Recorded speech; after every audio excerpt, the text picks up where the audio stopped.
welcome to Facebook Live, Mindfulness Monday, June 8th. Yes, it is June 8th. I know a lot of us aren't feeling as though we're living a linear calendar. I know that's how I have been feeling. So oftentimes I have to remind myself what day it actually is. Well, here we are again, at the beginning of a new week. And each time I'm here with you, it seems that so much has happened since the week before. We all know that there's a lot going on right now. After months of staying at home in isolation, social distancing, wearing our masks to protect ourselves from the coronavirus global pandemic, we were all getting ready to venture out there again, and businesses were getting ready to open up. And I know everybody was super excited about that when there was the brutal murder of George Floyd, which caused a tremendous uproar, and people took to the streets protesting and rioting all over our city here in Los Angeles and demanding that justice be done for his death, and that systematic racism be dealt with once and for all. Now, for those of you that tune into Mindfulness Monday, you know that this is not a political platform, but a wellness one. And it's my intention to acknowledge what we're facing at this unprecedented time, which is a lot, and to try and help us minimize the enormous stress so many people are experiencing right now by putting our focus and awareness on the things we can do to support our well-being. I believe that by learning how to support the wellness and wholeness of ourselves, we can better help support the wellness and wholeness of others. Which brings me to my very special guest for today, who is going to help us understand that in some beautiful, magical ways. I am very excited to have with me today Camille Maurine. For those of you who watched my Facebook Live last week, you know that I had the enormous pleasure of having Camille's husband with me, Lorin Roche.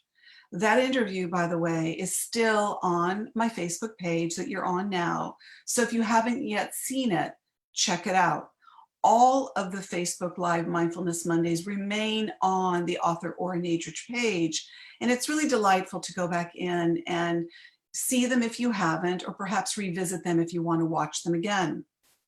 Before we get started, let me tell you a little bit about Camille. She is a dancer who started meditating in 1972, and in 1975 began teaching meditation and body awareness in the context of her dance classes. Her training in healing includes 12 years as a practitioner of essential integration, body therapy, and continuum movement meditation since 1983. She has been involved with transcendental meditation, esoteric yoga, Zen, and Tibetan Buddhism, and has studied Jungian depth psychology. Over the years, Camille has developed her own approach to inner work and creativity that integrates meditation, yoga, dance, and theater. Camille creates one-woman shows and travels widely to give performances and workshops. Camille is the author of the very wonderful book, Meditation Secrets for Women, Discovering Your Passion, Pleasure, and Inner Peace, which she co-wrote with Lorin, and also Meditation 24/7, Practices to Enlighten Every Moment of the Day, also co-authored with Lorin. Welcome, Camille. It's so wonderful to have you with us today. Ora, I am so happy to be with you and to be with your community here, our community. Yes, it is so lovely. What a gift to start the week with you today. I want to share with you before we get started that I had a woman's group for several years ago. And I introduced your book, which I'm going to show to everybody because it is so special. Meditation Secrets for Women, Discovering Your Passion, Pleasure, and Inner Peace. And I had shared it with my group and everybody loved it. I think this is a book that every woman and man who wants to know more about women should immediately get, because it is a gem. This book is such a gem. It is such a great book and so full of ways to celebrate and love yourself as a woman. So again, it is a gem. So, you know, Camille, when I think of my book, Live True, A Mindfulness Guide to Authenticity, which is out now, it's really about being present in the moment as your most authentic self. And it makes me think of how much Meditation Secrets for Women is really about celebrating the authentic self. Yes. And the way you broke down each chapter into secrets and call them things like claim your inner authority and say yes to every part of yourself and love your body, which is just 3 of the delicious secrets that you share throughout the book. For me, it really exemplifies what it means to live as an authentic woman. So that's going to lead me to my first question to you. What does being an authentic woman mean to you? Yeah, that's an excellent question and a far-reaching one. Well, I use the word sovereignty a lot. Yes. The sense of we are inhabiting ourselves fully. We are, you know, sovereignty means not owned by anyone or anything.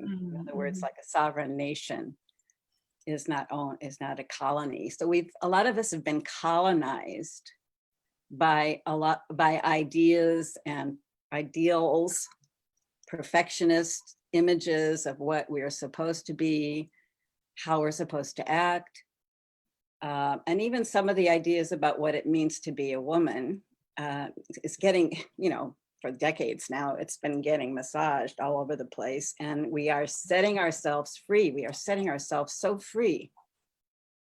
So to be authentic means actually welcoming everything that's part of our experience. And for a woman, it's there's a lot going on all the time. Right. We are so sensitive to our environments. We're holding people so closely in our hearts. Our rhythms, whether they're hormonal or emotional, biorhythms in the course of a day. There's everything that we care about, everything that we're worried about. There's our self-judgments that come up.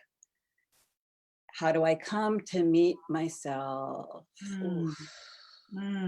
How do I come to meet myself with that tenderness, a soft inner touch, and the celebration that whatever arises is actually part of the movement of my life force, no matter what it is, and ultimately the movement of love.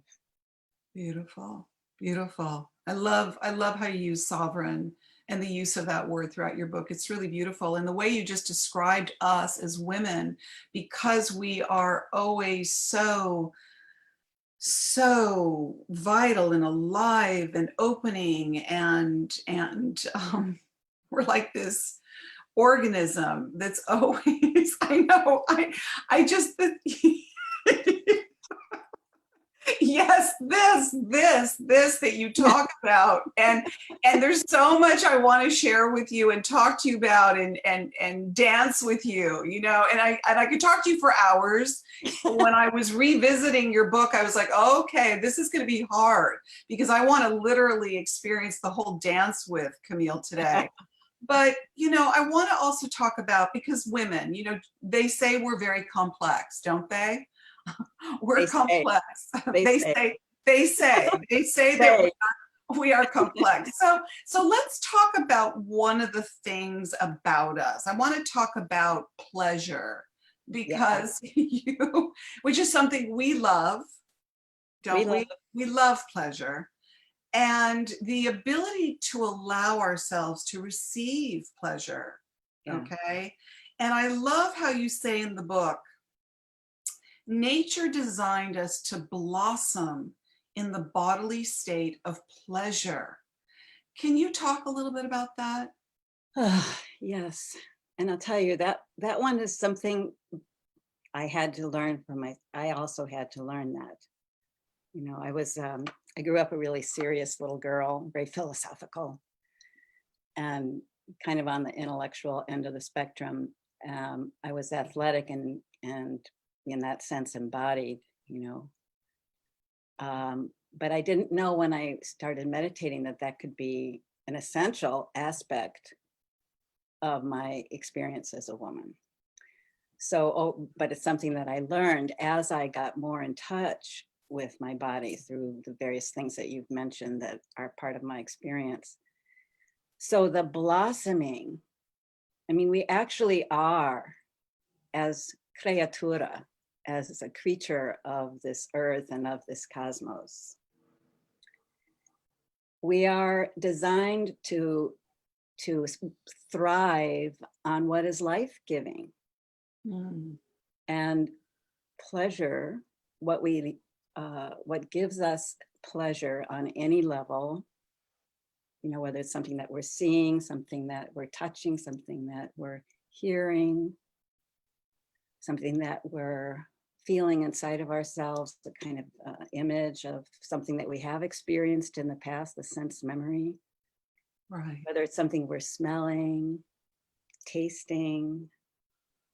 When we give ourselves the chance and weirdly the permission to be present with that, it is literally, you can feel it.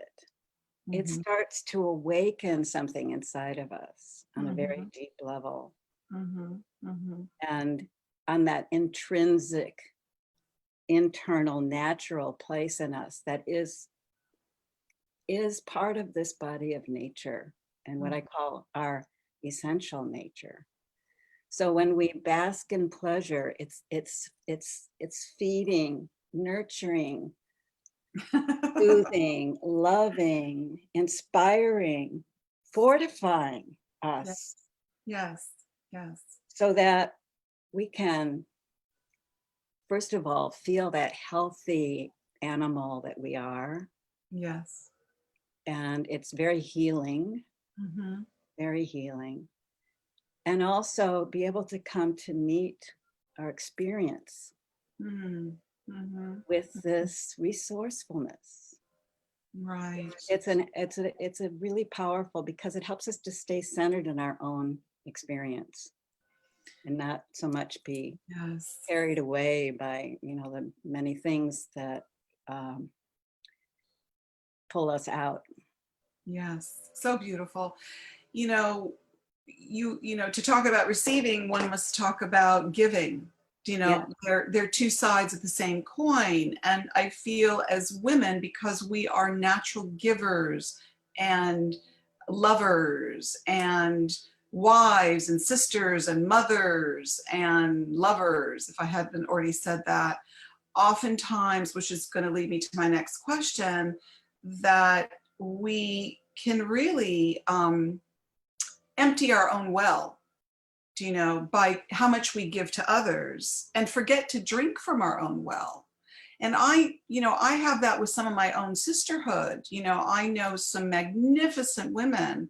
And if your nature is one of giving, which some people are more inclined to give, it sometimes is harder for them to receive. Do you know, whether it's love or sensuality or even sexuality? Do you know, I've been amazed at some of the shares that women have shared with me about their inability, or as to use your word, permission, their inability to permit themselves to receive, to get comfortable, to get relaxed enough to receive. And some of them are very secret about it. Yes. Yeah. Yes, it's true. It's so true.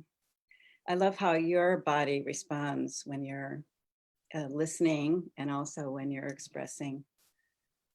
I encounter that a lot. And again, like kind of decades ago, I was no stranger to that phenomenon. And it was actually a little scary. Sometimes we feel our value. It's, as you said, a natural upwelling of our nature. Mm-hmm. And women, because we are often the ones who are caring, C-A-R-E, caring for the world, and Mm-hmm. often carrying the world. Mm-hmm. Mm-hmm. There is that natural upwelling to give and to be aware of the needs of the community and the needs of the tribe and the needs of our friends and the needs of our family and the needs of our partner.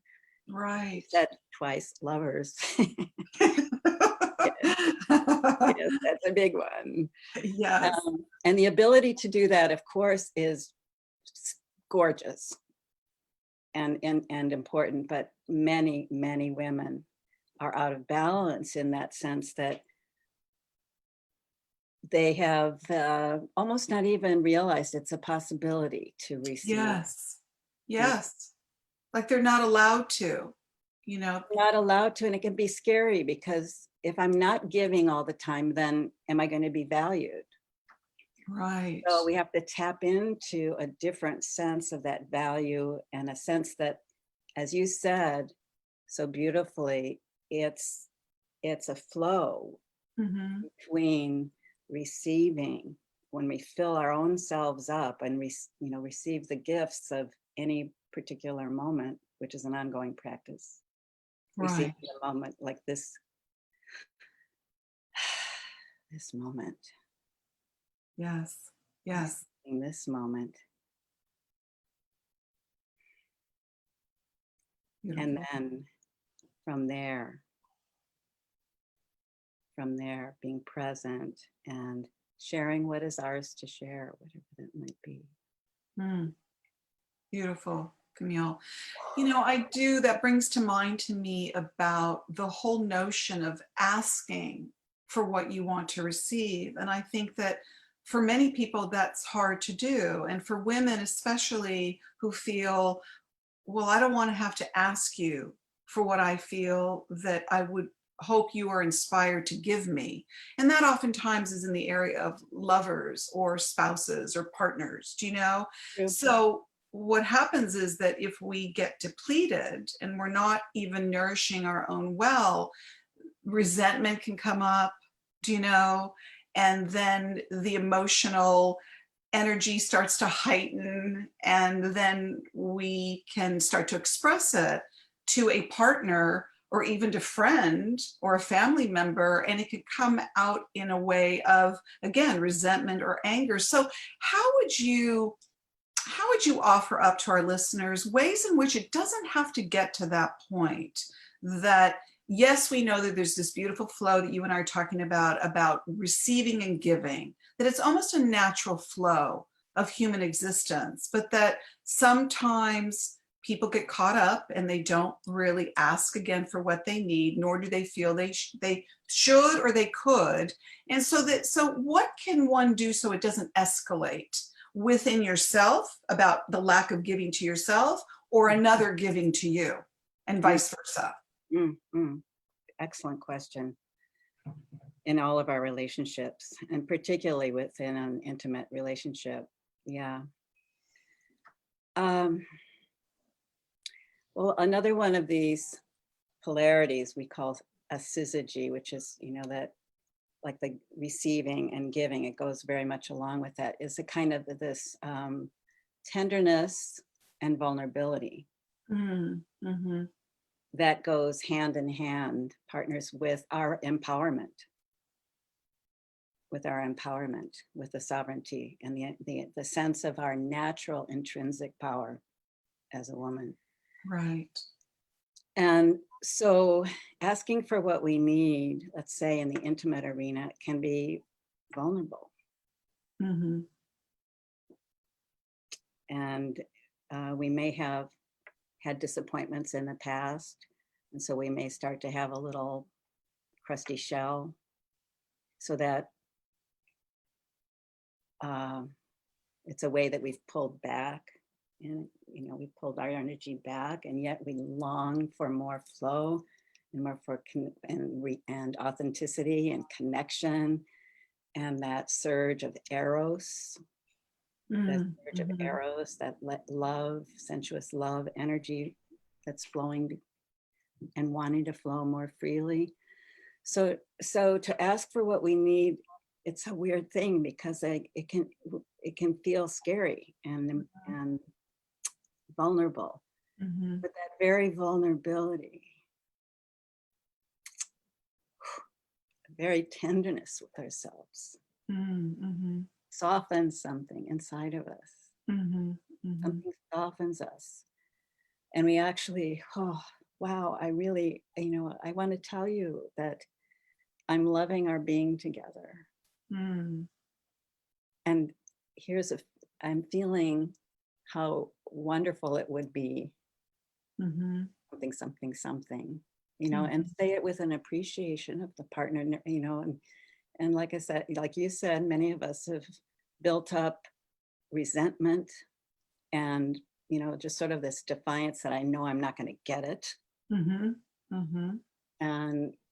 And we're unconsciously laying that whole energy on the person, whoever it is. Right. So it's one of those secrets in the dance of intimacy, of all kinds, but it's especially juicy. Yes. In Yes. a erotic relationship. Yes. And I find that with men, that they don't seem to do well. Nobody really does well when they're attacked, because out of hurt or vulnerability or resentment, sadness and hurt can easily switch over to anger. And so the way you just said that, like to ask for what you want if you're not getting it, with love and tenderness in your voice. And who's not going to hear that and receive that?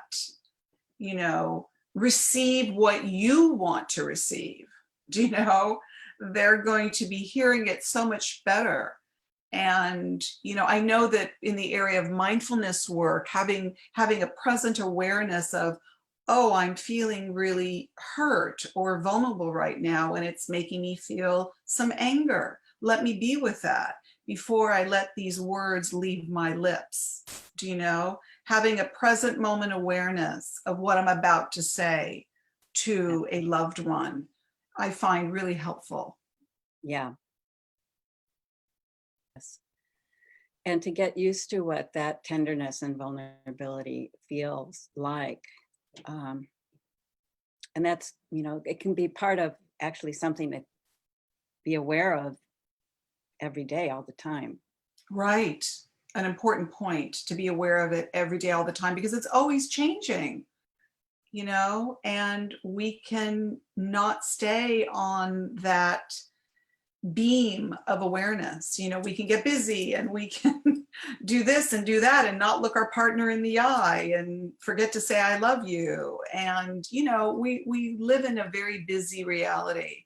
And I think too often it pulls us away from that conscious awareness of mindful communication with each other. So I love that your book is just so full of so many ways to do that. And speaking of that, what I love about both you and Lorin's work is that it's all about really meeting yourself where you are and who you are. I love that. That for me is such a beautiful part of your work, and it just oozes in the books, whether it's, Meditation Secrets for Women or the Radiant Sutras, and the whole work that you both do with meditation of really aligning people with their true nature with meditation. I want to go a little bit into that. So it's really, again, about encouraging people to meet themselves where they are, be it in meditation, self-love, pleasure, sensuality. And I know that people have great expectations of themselves. And even in meditation, which can be very rigid, and they expect to turn off their mind or feel certain things in their body, which is like buying into what meditation is supposed to be. So again, the thrust of your work for me is so illuminating because, you know, being meditation experts and practitioners, you've really shaken that up. You know, I'm a former TMer myself, and I started TM as a young woman, do you know, because it helped me get the discipline of becoming a meditator. But along the journey of meditation, there's so many beautiful ways to change it up. So you say, even, which I love, you say that meditation is very different than how you describe in the book, which is let your meditation be the place where you break the rules, whatever they have been for you. And I love that because, you know, with meditation, I think in our day, I know for me as a young meditator, when I started TM, I didn't know anybody that was meditating. So again, I learned the basic practice of how to sit and how to, you know, focus on a mantra-based meditation. And again, it helped me become a meditation, disciplined meditator. Having said that, you guys have morphed it into the most beautiful way in which people can really discover their authentic rhythm and learn how to fall in love with meditation in a whole new way. So how do you assure people that it's perfectly fine to embrace themselves in their true nature, which you talk a lot about in your books, and be able to let down their guard to do something, like you say, break the rules that can keep them inhibited? Yes. Well, first of all, I personally need to drink a little water, but I'm doing this as a ritual of us all remembering that everything about us is flow, women. Beautiful. It's true of everybody and way important for us. I'm going to drink with you, Camille. Yes, the water of life. Toast. Toot, toot.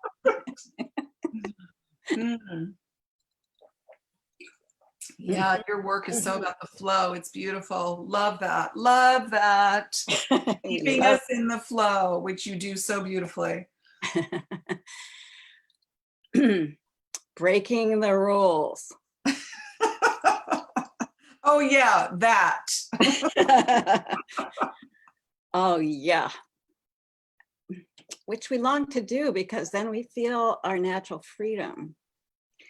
So the first part of it is to actually recognize and name what are the taboos I'm facing that I've either internalized growing up from any family situation, or how I had to configure myself to feel safe, for example, or expectations that I perceived were demanded upon me, how I'm supposed to be, what I'm supposed to accomplish, how am I supposed to do that, how am I supposed to present myself in the world, and that's all information. But we start to feel really deeply, there's an ache when we will recognize, oh my gosh, I have internalized this way of this thought form about how I'm supposed to shape myself. And actually, first just facing that, which can bring up a lot of, like emotion and even grief, that I've been out of touch with that part of myself for so long. And then there can be, as you mentioned earlier, kind of anger of that. And the anger is when we go to the elemental nature of anger, for example, it's has a fiery, expansive quality. It wants to set us free. So if there's been any kind of way that we've been invaded, or boundaries have been crossed, or something's just been pent up and I haven't been able to express it until now, that energy wants to move outward. I create more space. Love that. More space inside of myself. And actually, I can inhabit more space. I can be in my fullness.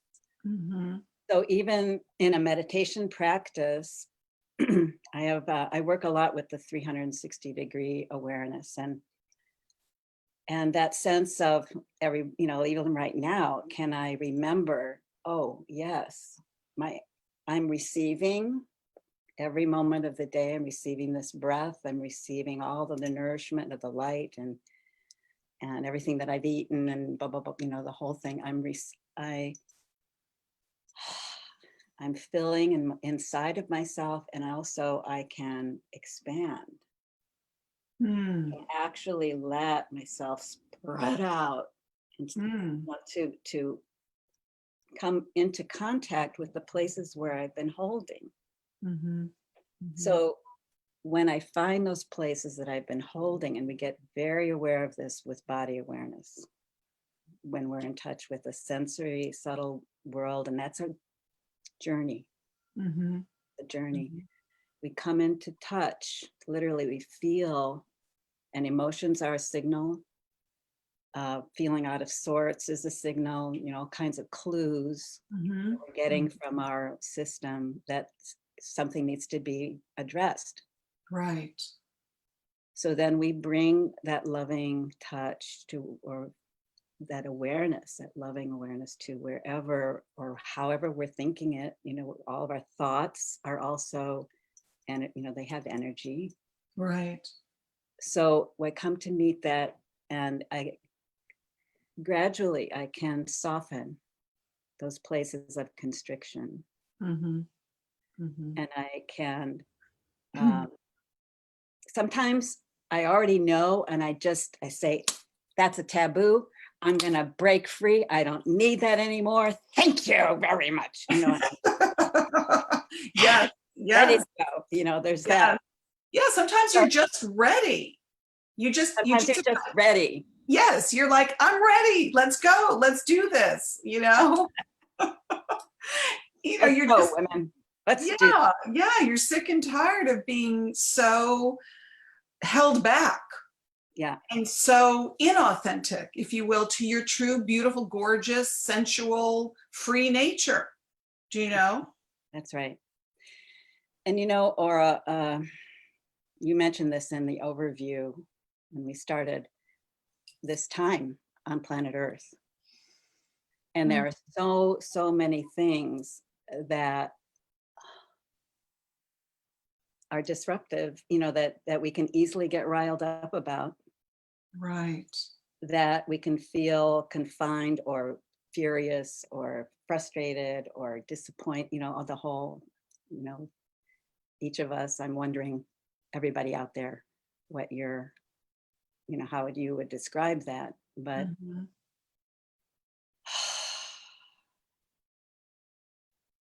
for example, the other day when I found out that the United States is leaving the World Health Organization, I could feel myself getting like, what? What the wah. And yeah. And so how then do I reclaim my own nervous system? Oh, love that. So important. So important. And come back to where my actual strength is. Right. And then some little gesture like donating to organizations that have the power to address these things on a global scale or on a national scale, whatever. Yeah. So we want all of our energies to be available so that we can find what is ours to do. Right. Like you said, something about that. What is it for me, and what can I offer? And sometimes it's just this little, I often feel it's like what I give is just like this little yes, but a gift nonetheless, no matter the size, no matter the offering, it's a gift. So much is coming to the foreground of my mind, even earlier when you were doing this, and the way in which we hold ourselves and love ourselves and embrace ourselves. And if, we did that every day. I also call it taking your spiritual pulse. You know, I feel like if we awakened every day, the fundamental things that we're sharing today with each other, Camille, I feel that if we started with all of this, would we be having all of that? Do you know, all of the external tension and dissent and polarization and separateness, and you know, when you really bring it down to love and self-love and words that we've been sharing thus far, sovereign and love and freedom and breaking rules, you know, I feel that these are fundamental wisdom pearls, if you will, that if everybody learned how to do that themselves, you know, it starts with each and every one of us. And yes, are we at the effect of these external constant bombarding and blitzkrieging information that we're getting daily, which is another important thing to pay attention to, because I too am like you. I'm very sensitive, I'm very empathic, and I found myself going into moments where I was like, oh gosh, my nervous system feels like it's under siege right now. So the work that you're talking about, the way in which we can return to self, return to loving ourselves, return to nurturing ourselves, is so important, especially now because of everything that's going on. Do you know? It's vitally important for us to beef up our self-care right now, which, you know, your book is just chock full of ways to do that. So, you know, I want to go into a little bit more, somewhat circling back to not receiving, but the way in which we can, you know, stay healthy and stay whole. And you ask another important question in the book, which is, why is it that creative, intelligent, self-aware women everywhere are silently suffering, finding it almost impossible to endorse themselves, to love their bodies as they are, to luxuriate in the simplicity of being? You also talk about how hard women work, both inside and out, many of them more exhausted than they know. So many women hold themselves up to some ideal or standard or benchmark that they should be some kind of superwoman. Literally, the image that comes to my mind is like Wonder Woman. And I have no problem about a woman going for her full power, but not if she's sacrificing something deep within herself for it. So talk to us a little bit, Camille, about the exhausted woman who might be suffering silently. And by the way, that goes for all women. This applies to all women of all color and race and creed. You know, we all as women can suffer silently. Do you know? This is an expansive conversation that we're having today. This applies to everyone. That's very true. And by the way, I do get emails or meet men who have been reading Meditation Secrets for Women. Yes, partly to know more about women, but also because they can relate to a good deal of it. Maybe not the absolutely. Maybe not the hormones part, but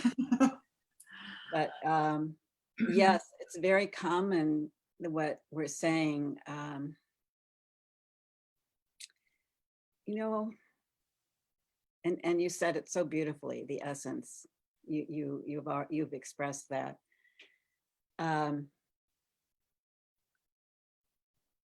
Part of what I and women, you perhaps, we may be kind of on the same waves of time and writing what's been going on in the collective. And there is, you know, before me, there were a number of women who were really breaking free, you know, the women's lib and all of that stuff happening. So crucial. Right. And we were giving ourselves to be empowered and to do things like a man, you know, and there are times when we want to feel, yeah, I'm equal to it. You know, don't you try to minimize me. Right. I'm just as smart, I'm just as capable, obviously, and so again, we want to honor that capacity, that we have. And some women really feel called to be in that bigger arena and be in the fire of all of that. And two things. One is that I have worked with many women who are burned out from that, or get so dried up because it's this dry, it's like this hot, dry world of, let's say corporate America. Right. And they feel like they have to sacrifice the softness and the fluidity, and because they will be minimized, they will be discounted if they show any of that. I think, I hope that that's been changing some, but where, in other words, where women are letting some of their, certainly their compassion have a voice. Right. And a sense of comprehending a bigger picture, which women are really good at. What is the repercussion for the tribe? What is the repercussion for all who are on this planet, this environment? And women's voices really do need to be heard. Absolutely. Whew, I'm getting all the Shakti shivers and shimmy resistance. Oh God, Camille, the Shakti shivers. That's too good. The Shakti shivers. I love that so much. I don't know what to say. The Shakti shivers is that, like, oh my God, that's too fantastic. Really, Camille, seriously, yes. All yes to all the above of what you just said. Yeah. And, when you were saying that, I was thinking, wow, the woman's voice. And I don't mean this in a feministic context. I mean the woman who is about the mother, the great mother, the nurturer, the healer. It doesn't diminish her power. If anything, that is where her power is most strong.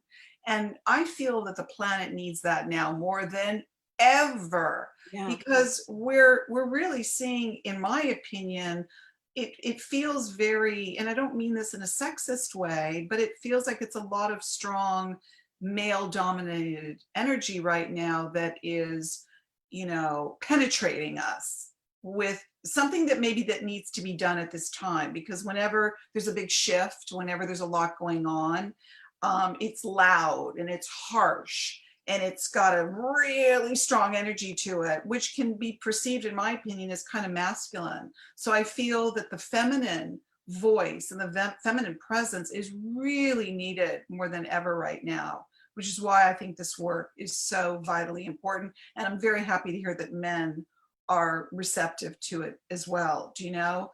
But I want to talk also a little bit about, because, as a dancer and somebody who really understands movement and rhythm, and we mustn't forget to just stay stuck from here up.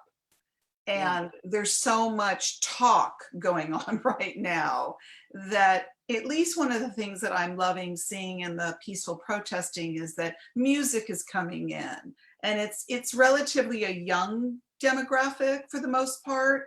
So I'm seeing that they're bringing music in, and there's dancing and singing that wants to happen. And when I see that, I'm like, oh, that is so good, that energy. So for me, that's part of the rhythm that I want to talk to you about.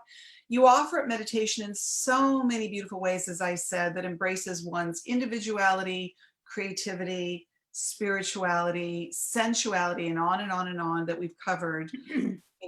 I really love how you give permission throughout the book, again, the word permission, to allow your natural process to unfold, again, the true self. And you even say that meditation puts you in touch with the deeper rhythms of your being. It is not about stopping the rhythm. Talk to us a little bit about finding our rhythm. You give a wonderful warm-up dance, your rhythm exercise, which I love in the book. So can you talk about rhythm? Let's talk about rhythm. You know, we need that rhythm, people. We need that rhythm now more than ever. Let your rhythm shine. And Camille is going to lead the way. Tell us, Camille, about rhythm. That's so fabulous. Do we not? I know. I mean, I've seen you. Yes, seen you. Ora. I've seen you dance. I've seen you move. I saw you dance when I had Sacred Sunday, and you danced to the Radiant Sutras. Talk to us, Camille, please, about the rhythm of the body. It's so necessary. It's so beautiful. I love being with you and how you're asking the question. Thank you. Inside yourself. Okay, I have to have another sip of water. Keep the flow. Well, guess what? Everything is rhythm. Amen. Everything is rhythm. Everything in nature is rhythm. The movement, I mean, what is not? Nothing. Everything is rhythm and flow. And in ourselves, again, we can bring a appreciation for that. That this part of nature that I am is pulsating with vibrant, it is an ever-changing dance. And we are that. And you know, it's just it will drive one crazy if you think you have to stop that. Oh, so well said, so true. And it becomes extremely obvious that we're all about women with rhythm. Women in rhythm, women in rhythm. There's something beautiful synonymous with that. When we actually move, it's essential. It's not an option to try to impose stillness of any kind. It just is, you know, none of us is designed for that. And women in particular, I mean, we know from an early age, women, the rhythms, the lunar rhythms that we're so in touch with, whatever our experience has been with our hormones and puberty and monthly and perimenopause, some of us menopause, you know, it's like we are on that really basic level, we know about rhythms. And then there's the simple rhythm of a day and night. Right. We need sleep. We need rest. There's that's a circadian 24-hour rhythm, right. And then there's the ultradian rhythms, which are about 90 minutes or so, where you feel like you need to take a break. Good idea. Good idea to take a little break from whatever you've been focusing on. And there are the biorhythms and emotional rhythms that go on inside of us. So when we move, first of all, you're signaling freedom. Beautiful. You're signaling, I have space for myself. I can be with my woman's energy. I am the dance of life. And you are. All of us are, men and women, creatures of all kinds. We are the dance of life. And you responded to my Shakti shivers. And sometimes I say Shakti shimmers. Oh, yes. Love it. Because Shakti means power and life force. And prana shakti, for those of you who are into yoga, it's that primordial flow of energy that we all are, and that we feel as these currents of life force. Every impulse within us is an expression of that divine, sacred flow of life that we are. So when we actually dance and move, we give permission for that prana shakti, for that life force to make its way, and it's another kind of that nourishment. I mean, you can feel it. Anybody doing this with me? You know, just Yes. just a breath. Our breath is rhythm, playing with the rhythm of the breath. Right away signals that freedom. Freedom. Right away signals, I can be myself. I can have joy. I am full of creative energy. That's my nature. Love it. I feel it. I feel it talking to you, and we're not even in the same room. I feel you too, Ora. I do. I feel That's the beauty, Camille. That's the beauty of this energy, that it is so far-reaching. So far-reaching. You know, and that it is so contagious, and it is so, to me, these are the truths. Like, you know, when I talk to beautiful souls like you, I just feel like this is the truth language. Like, is there anything else to talk about? I mean, I know there's the pragmatic and the practical and life that's happening externally, but these true truths about who we are as soul, spirit, you know, psyche, everything that we are, consciousness, it's just, you know, and when you look at something like dance and rhythm and movement, it made me think that if everybody stopped while they're marching and took a time out and started dancing, there would be even a bigger shift in energy. That's beautiful. Do you know? I mean, good suggestion. Yes. You know, I see that. I see it. It's just so beautiful. You have a lovely chapter called, oh my gosh, the time here. It's the very thing I didn't want to see happen is happening. No, I'm not going to look at the clock. I'm just not. You have a lovely chapter called Be Tender with Yourself. And one of the things you suggest is to befriend yourself and say that meditation is an intimate relationship with yourself. And great tenderness, again, something that we've been talking about, is the key to success. Can you talk about that? I love that. Be tender with yourself, befriend yourself. Let's talk a little bit about that. Well, meditation is a sacred time and space that we give ourselves. And the idea of discipline, the idea of stillness, the idea of conforming to some idea about how I'm supposed to be and what's not supposed, you know, like people get in so much, they can get really fragmented in themselves if they try to impose those notions, and they're not healthful. They're not healthful because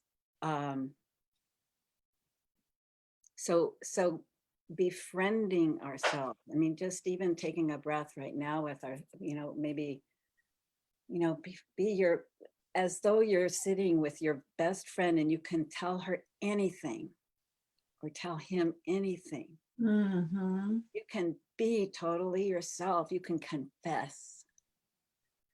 That's the attitude that we have with ourselves. And just the way, you know, if she's a good friend or he's a good friend, you feel like you've been able to acknowledge and express something that's going on, and that lets, once again, it lets something move. And maybe you cry, and maybe you laugh suddenly because you know, because you've unburdened your heart. Right. Which is moving the energy. You're moving the energy, you know? You're moving the energy. So that sense of being your own best friend and that intimacy with yourself And that's an ongoing journey. I learned something about that every day. I can't imagine a day without my inner practices, because I remember and I remember and I remember, and I'm also being informed. I'm learning every time, we come to meet ourselves. Something opens. We learn Right. a little something more about what it is to be alive. Right. Mystery. The And great mystery. learn a little something more about love. You also, Camille, talk about, I just love all the different ways in which you describe things in the book. You talk about the inner and the outer sensuality, both inner and outer sensuality, which I really loved. I love that whole idea of the inner and the outer sensuality. So let's talk a little bit about that. I'm so determined to just get as much juicy, beautiful pearls of wisdom from you today, but I don't want to rush you either. And we can always do this again, but let's talk a little bit about inner and outer sensuality. Yeah. Well, so as you ask that question, each of us acknowledging which one feels more accessible. Am I more aware of my outer sensuality, or am I more aware of my inner sensuality? My outer sensuality, perhaps, what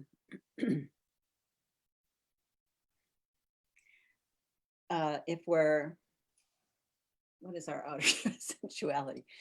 It would be being in a relationship, having physical contact, which unfortunately some people don't have access to right now. Having a dog or kitty really helps, because they Yes, have which that. I have both. Yeah, and that's such a beautiful, again, about the receiving and the giving. Yes, exactly. And so again, sort of basking in what gives us pleasure. Let's say you're walking in a park or on the beach, or I think about the people in the big cities, in the metropolis kind of atmosphere, where it's maybe you have to go somewhere to really find a tree. Like I think about people in that situation. Yes. And I'm thinking, well, get a plant, have some flowers, something, Yes. Yes. Because that outer sensuality, that is how I'm receiving with my senses.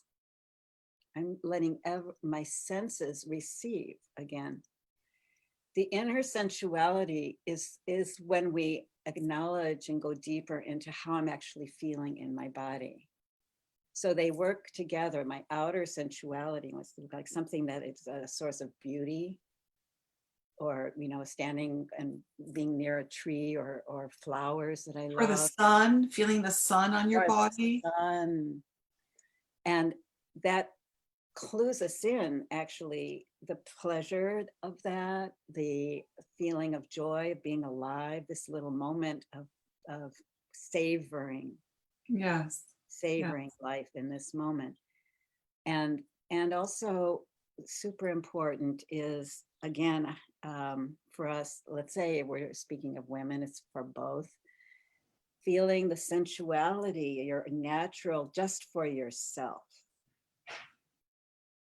sensuality. Right. That and I mean, there's just the primary sensuality, without even going into the subject of sexuality, right, which is an aspect. But there are all kinds of luscious sensations, and the inner world of pleasure, and being at home in ourselves, and feeling that connection to this earth. We can feel it right now. We can feel her hug, the connection to the sky. It's like, so that it's actually both simultaneously. Inner and outer, so they feed each other. Yes. And then we feel we can come to meet the challenges. Right. It makes so much difference to be feeling that I'm in touch with myself so deeply. I have resources. Right. And I can come to meet each situation, and I have choice. Yes. Found. That we have I don't choice. have to be manipulated by the news. I don't have to be Right. like hijacked by the, I can feel that. I can feel it moving in me, and I can come back and I can choose. Right. I'm inhabiting myself, and I am with you. Beautiful. I was saying when the coronavirus pandemic, after a couple of weeks when we were at stay-at-home isolation, I kept saying, don't let the coronavirus into your bedroom. Keep it out of your intimate areas, because the next thing you know, you don't want to do very much, and we have to have our boundaries. And we ourselves need to define what this so-called new normal means to us. Now, we are almost out of time, and I want to throw out one more question. It's a little loaded, but I think it's important, okay? And we're going to leave with this one. So, in secret number 6, which are your chapters, again, in Meditation Secrets for Women, for those of you that have not seen the cover of Camille's book, here it is. I highly recommend you get this book. It's a gift. It is truly a very, very special book that is just rich of so many wonderful treasures in it. So again, Meditation Secrets for Women, Discovering Your Passion, Pleasure, and Inner Peace. In secret number 6, Answering the Call, you talk about longing for the divine, which I actually wrote about extensively in my newest book called Mindfulness and Mysticism, which will be coming out whenever with everything that's going on, probably the end of the year, maybe 2021. You say that there are desires and longings that seem overtly spiritual, longing for the sacred, the divine, the eternal, the infinite in your book. So beautiful. And that these emerge from a profound hunger in the soul, a craving so great it cannot be fulfilled by anything in ordinary life, and yet it cries to be addressed. I couldn't agree with you more, Camille, especially when you say that drug and alcohol addiction is based on an unacknowledged longing for spiritual experience, which I also really take a deep dive into my new book. Now, many people might not agree with us and say that addiction is hereditary or a chemical imbalance and the likes of that. I don't rule out anything that might be connected to addiction, but I strongly believe that we are all in search of the divine and long to connect to something that gives us a greater meaning to being alive. So at a time, Camille, when probably more drug use has spiked and alcohol use has spiked because people are in such despair and are feeling rather lost, and that the divine never has to leave us, even at times of great difficulty, that the divine is always present with us. Let's end this with your words of wisdom around answering the call, longing for the divine. Yes. Well, that longing for the divine, that call of the soul, that sense of our hearts, our being, wanting to feel the communion with that source that is larger than our little self. I believe that that's an instinct within us. That spirituality, for want of a better word, that urge towards union and communion is an instinct. I believe, I feel, I experience, I see that is pulsating, in fact, somewhere inside each of us, because that, again, is our nature.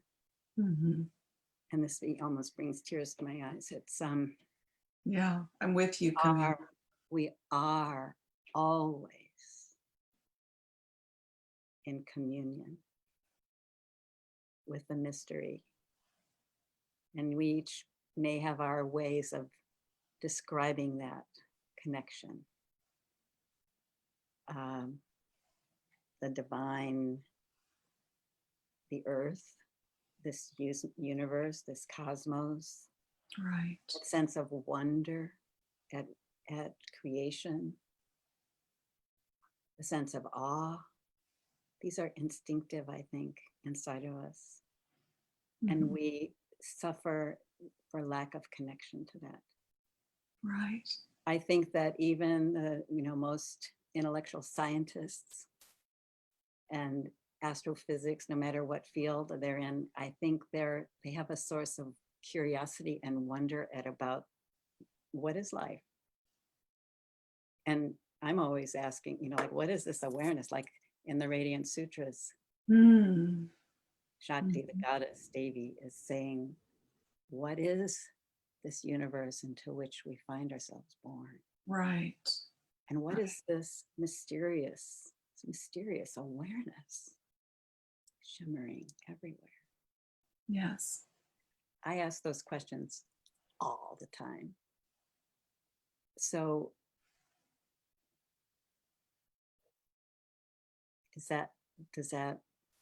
how does that land? Yes, yes, that is so beautiful. And at a time when we find ourselves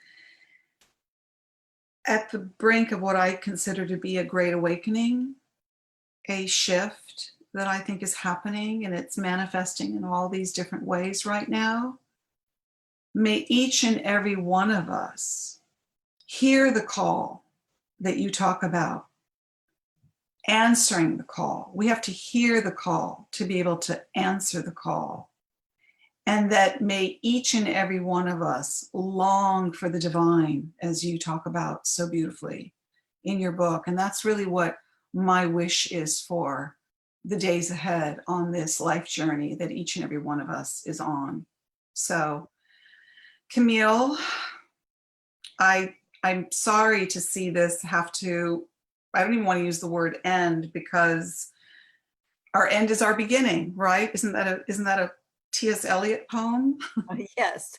Our end is our beginning. I can't thank you enough for being you.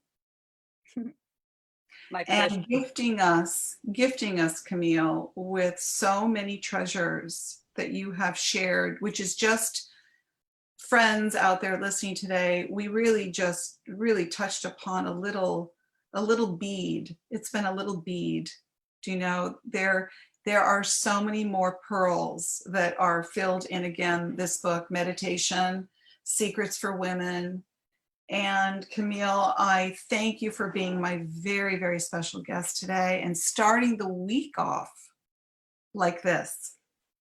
So for those of you out there who have been able to enjoy Camille as much as I have, again, Camille, thank you so much for being my treasured guest today. Thank you, Ora. It is a deep pleasure to be with you too, and with all of you. Thank you. I welcome communication. Yes, yes. So to all of you listeners out there, thank you for tuning into Mindfulness Monday today with my special guest, Camille Maurine.